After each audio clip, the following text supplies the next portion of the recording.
The leadership of Labour Party watched as the sacred fabric of justice and good conscience was shredded today at the Supreme Court as it delivers its verdict in the case between our party, the presidential candidate, and the APC presidential candidate.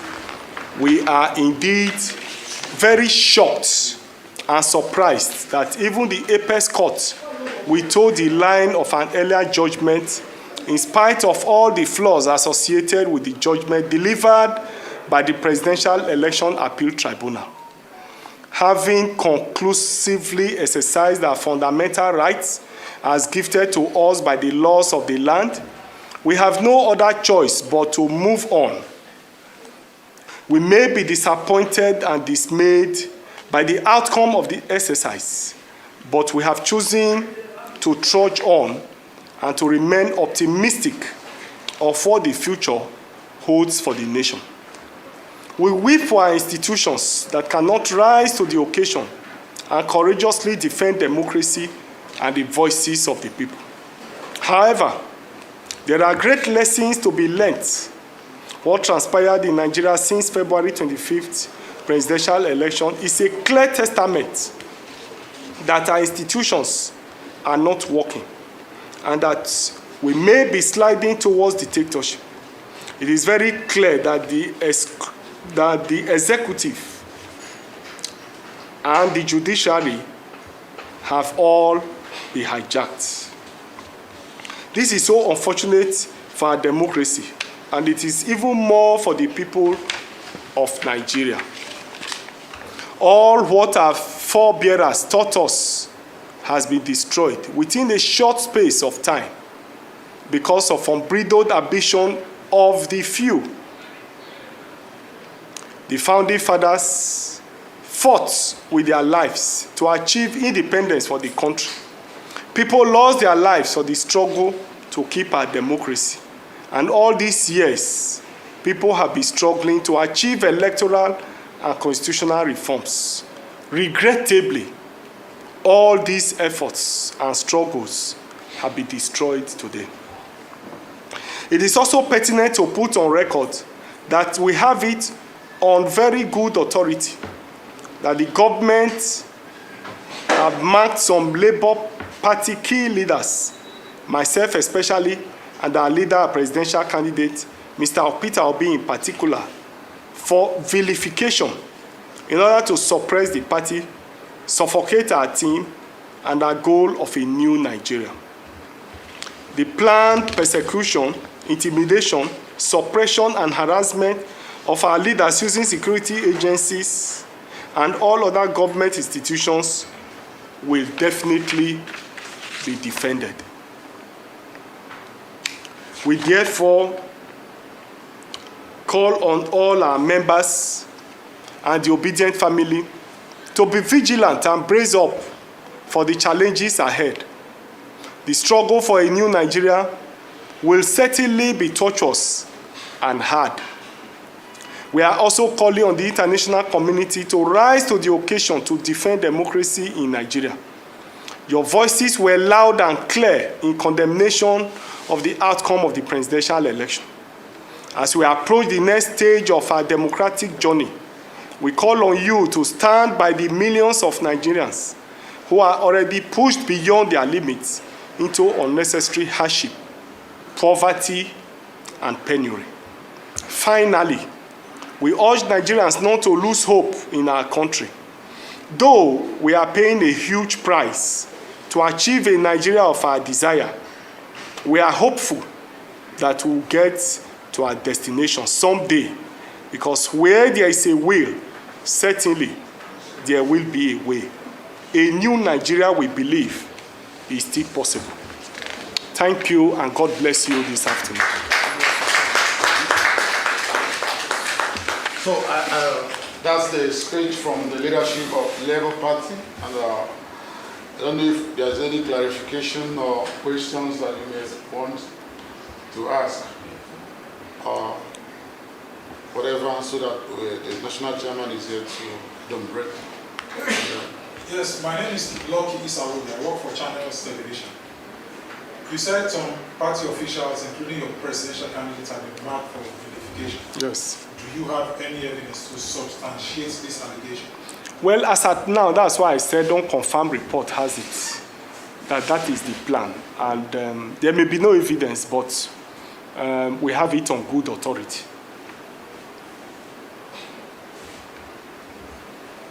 AIT. Chairman, the question I need to ask you is that moving forward from now, so what is the party going to be building on? You said that the new Nigerian is still possible. So with this very outcome or the verdict of the Supreme Court, you know that you have a splinter group of this very big party that have been fighting the party. The party have alleged that they are from the ruling party, APC.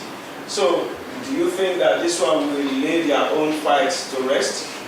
Well, I will take inspiration from what Nelson Mandela said in his book, A Long Walk to Freedom, that every step we take leads us to our freedom.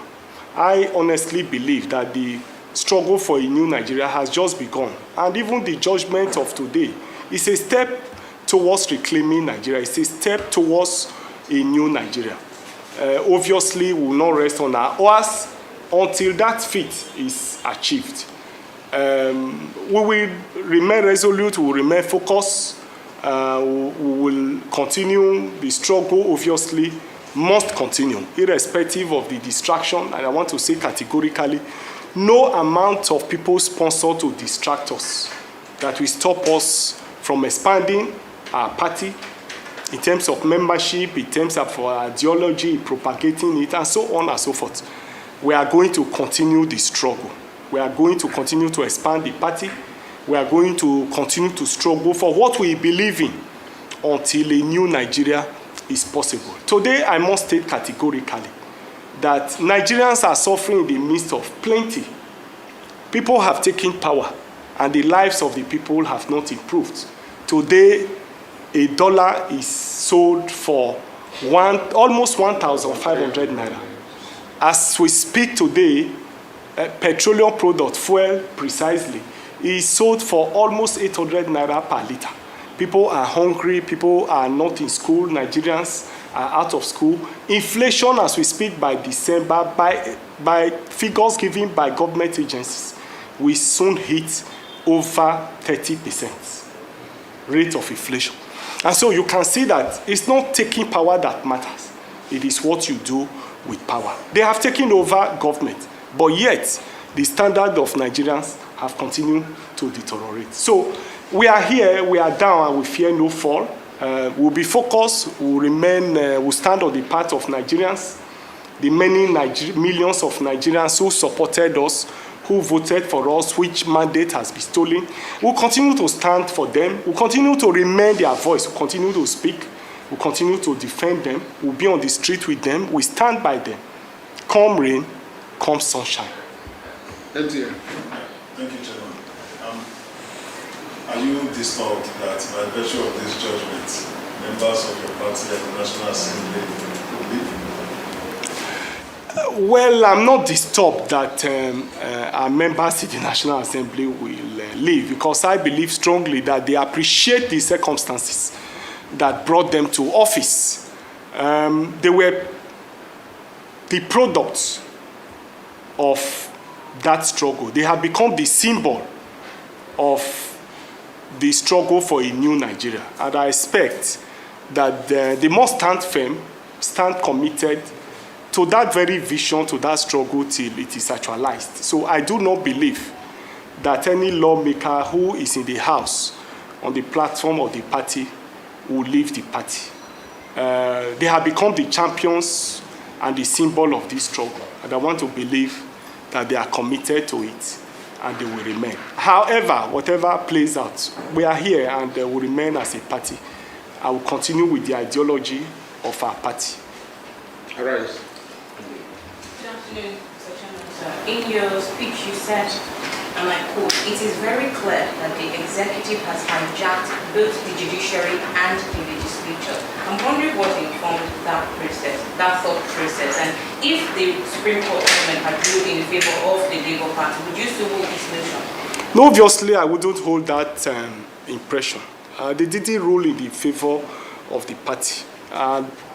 That and very many other reasons is why we have come to that conclusion that obviously the previous judgment and all these and the judgment of today didn't meet the expectations of Nigerians and the expectation of the party. And that's why we have come to that conclusion, that to appear as if both the arms of government have been hijacked. That will be, you still want to ask now? Yes, sir. Now that the case has been finally settled by the Supreme Court, what should Nigerians expect from the Labour Party in terms of playing the role of opposition parties? Because a lot of times you find out that after this kind of event, the so-called opposition parties, instead of becoming opposition parties, they begin to patronize the government, starting from the leadership of the party. Obviously, without pondering over the question, I want to answer categorically that we will not partner with the government. We are going to stand and play the role of opposition. Awolowo said it very clearly, that the soul of democracy is opposition. And part of the reasons why we have crisis in our country is because before now, we've not had credible, viable, and vibrant opposition political party. So we'll be glad, very, very glad, to play the role of opposition. And I want to challenge the government that they should be on their feet and be ready. Thank you so much for the press, for coming.